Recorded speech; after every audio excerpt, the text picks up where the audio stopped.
I'd like to tell a story about a journey, and so actually it's a series of mini stories and experiences, and unlike a Matt story in which it's building upon the farce of a wedding and all the crazy things that happen, and Kumar's story about climbing a mountain in which there was never, ever a woman, even though he promised us that.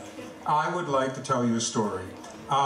Actually, some weeks ago, about 3 weeks ago, Kumar and I met, and we had dinner and we talked, and I mentioned some crazy things about my life, and so he said, this is great, you should come to Storytellers and tell that story. So naturally, I'm going to tell a completely different story than that tonight.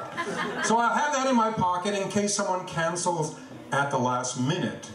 The story I'm going to tell is actually a journey, and I'm sure many people have been on a journey. How many people in the audience are tourists who just like to go to 5-star hotels and sit on the beach and... Yeah, good. Because I was going to say, get the hell out of here.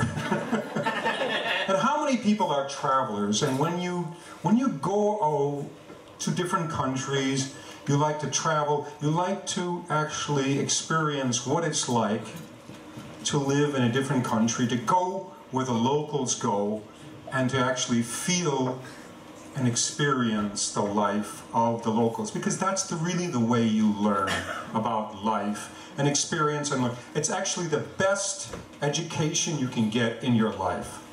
So I highly recommend it. When you do that, just go and try to fit in with the locals. Go in the worst buses and so on. Go in the local bars. I was, many years ago, when I was 30, I was an engineer, and I had been working for many years, rose up, I was making lots of money. And how many people here are programmers or engineers? Hello there. There you go. All right. It's lots of fun, but it's a lot of fucking pressure, isn't it? It's annoying. I mean, you gotta deliver. You gotta write your program, you gotta design, you've gotta debug, you've got to make it work.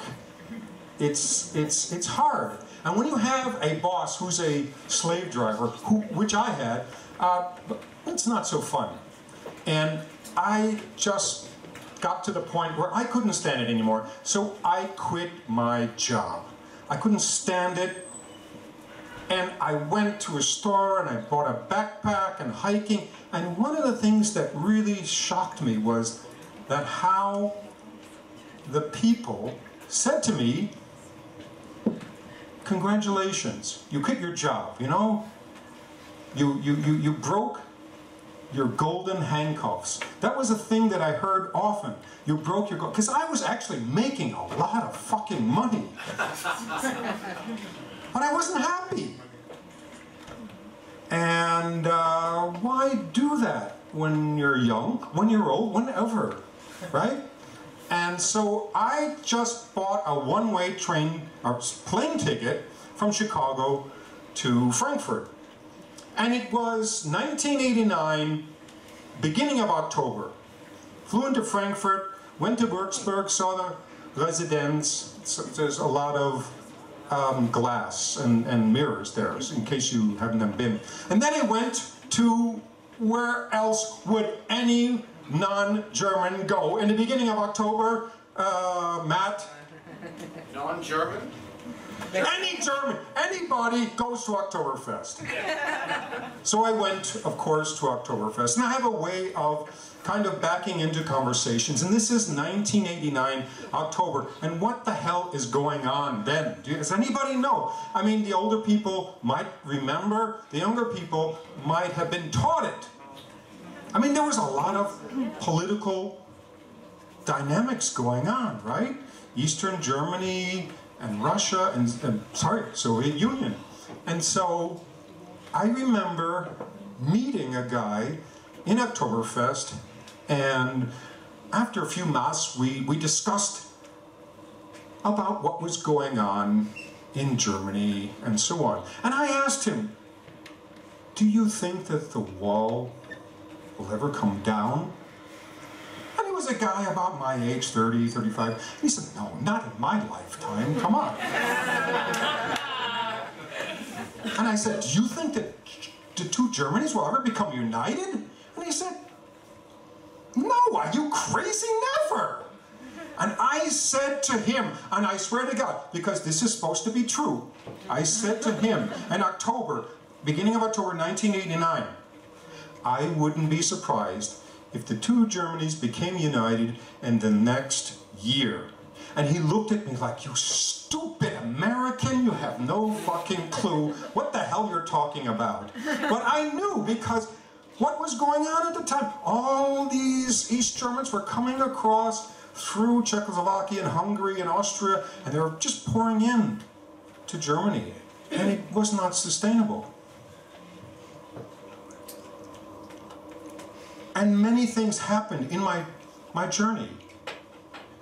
I remember going on a train, because I had a Euro pass. I had a 3-month Euro pass, first class, because I was over 25. So I could get on any train and go anywhere. So my plan was, I'm not sure, but wherever the wind blows me, I will go there. It was no plan, and that was my plan. It was a great plan. I remember going from Germany to Paris, and I met a wonderful, it was an overnight train. It was a sleeper car. And there was a very lovely young blonde French girl in the train, in my compartment. And we got to talking. We had a very nice conversation. And I remember at one point she told me, I sleep au naturel. Wow. And then the conductor came in and he asked for our tickets. And he told me, Monsieur, you have a first class ticket. You need to go to the first class. And I said, no, it's okay, really, I'm fine here in second class. Monsieur, are you sure that this is yes, it's absolutely fine. Now, interestingly, even probably about 6 weeks later, I was in Frankfurt, and who did I meet but this young lady in Frankfurt. And that is actually one of many of these series of synchronicities or coincidences or whatever that happen in life. What happened on the train? Did she get married?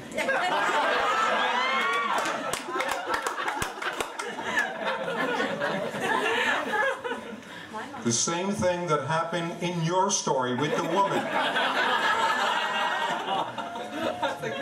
Next time. Next time, yeah. And of course, November came around, and I was in Heidelberg on the 7th of November. It was a Thursday. And of course, what happened on the 7th of November in 1989?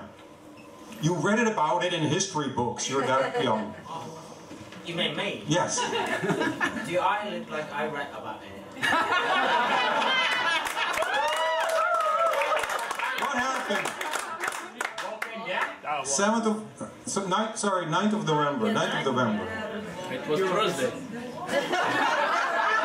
1989. Actually, it was Kristallnacht, but that's when the wall came down. Well, the thing is, we don't care. You had your chance. We don't want to make a matter out of that, but not me. Okay. So I was in Heidelberg. I had 2 nights in a pension, and then on Saturday I went to Berlin. And I remember meeting a couple of guys on the train, Andrew and Andrew, the Andrew twins from New Zealand. And you know, and I also met a wonderful young woman, and she was from Magdeburg, and she had just been to Germany, West Germany, for the first time. And she was amazed. I mean, here's two New Zealanders and an American. I mean, this does not happen very often in East Germany. And she was very, very excited. And she said, oh, you must come to visit me, and you must come and see my husband and me. And I said, well, you know, we're going to go to Berlin. I mean, this is history. But afterwards, maybe in a few days, just give me your phone number and we'll call you. And she looked at me with sad eyes and said, I don't have a phone. I'm promised a phone when I retire. And that's when it really hit me what it was like to live in the DDR. Andrew and Andrew were struggling because, of course, they had a Euro pass, but going across the border meant that they had to pay extra. They had to pay a Zuschlag. And I said to them, come on, this is history. You're going to tell your grandchildren that you were in Berlin when the wall came down. You have to go. They had no idea what the hell was going on. But this was amazing stuff. And so we went to Berlin, and it was absolutely quite amazing. So many people. I do remember also Andrew and Andrew, when I went to take a shower the next morning, they disappeared. They disappeared. They just left. They said, to hell with you, and they pissed off, and I was left footing the bill. I went out, I came back, I was trying to chop at the wall, I had borrowed a hammer from somebody, and I lent it then to some East German, and he pounded on that wall with all of his anger. So hard. 1, 2, 3. Sorry. Entschuldigung. He broke the hammer that I had borrowed. And I had to actually go to a hardware store and buy a new one. And when I get back to my pension, there were 2 American girls there. Sometimes bad things happen, but actually they're good things. And this is a true story.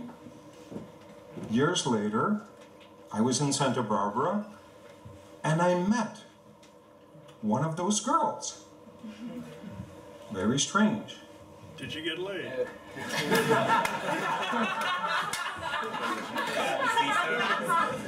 Now, I did have many different experiences, but I went to Scotland, and Scotland was an amazing place. In Scotland, have you, anybody been to Scotland? It is a wonderful, wonderful place, but what happens there is many, many different things. I was reading a lot, I was traveling and searching. I read many things, and one of the things I came across was something about mythology, about Joseph Campbell, a book, and I said, wow, this is fantastic. I wrote in the margins, I underlined, I exclaimed, wow, this is fantastic. And it was something that really changed my life. And one of the things that was in that book was about the hero's journey, about when you leave for a journey, you have resistance. And I said, holy shit, yeah, that happened to me. And then when you go in this journey, you have many trials and tribulations and experiences, and you have a transformation. And I said, wait a minute, I haven't had a transformation. And you always go back.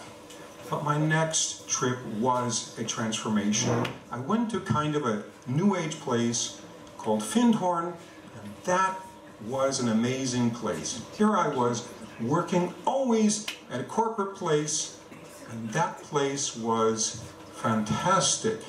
very, very different, very, very open. Dennis, it's a Sunday. Could we start saying we got a few more people? I know. Right? Very, very. I will wrap it up. Very, very different. And that was really something that changed my life. So, if I could say anything to you, if you're a traveler, if you go abroad, view your trip as a journey, as a transformational experience. Be open to the locals and to whatever happens to you. My trip in this place called Findhorn, they didn't serve meat. I haven't eaten meat since 28 years.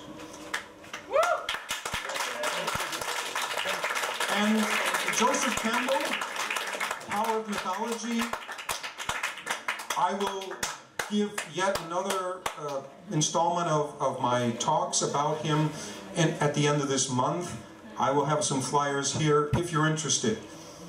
It's very, very powerful, but please, if you travel, make it a journey of experience and adventure. Thank you very much.